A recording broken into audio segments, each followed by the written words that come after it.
Maharashtra set परीक्षा पुणे विद्यापीठामार्फत महाराष्ट्र व गोवा राज्यांमध्ये सहाय्यक प्राध्यापक पदासाठी परीक्षा घेण्यात आली होती। त्याचा नुकताच ऑनलाईन निकाल जाहीर झाला असून यामध्ये कोरेगाव तालुक्यातील सातारा रोड येथील दशरथ वसंत फाळके यांनी उज्ज्वल यश संपादन केले आहे। सावित्रीबाई फुले पुणे विद्यापीठामार्फत सहाय्यक प्राध्यापक पदाची परीक्षा दरवर्षी घेतली जाते। या वर्षीची सेट परीक्षा 7 एप्रिल 2024 मध्ये घेण्यात आली होती। या परीक्षेला 1,09,250 विद्यार्थी उपस्थित होते। त्यातून 7,273 विद्यार्थी उत्तीर्ण झाले असून या परीक्षेमध्ये दशरथ फाळके यांनी हे यश संपादन केलेले आहे।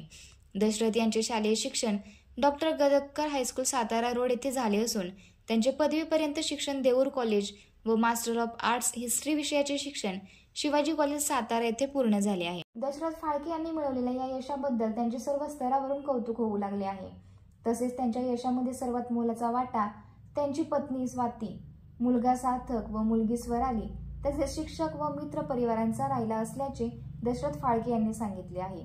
तसेच सध्या दशरथ फाळके हे वन विभागात वनपाल म्हणून कार्यरत आहेत। या उज्ज्वल यशाबद्दल त्यांचे मित्र मेघना, प्रतीक मोरे, लक्ष्मण सानप, राजेंद्र पवार यांनी अभिनंदन केले आहे।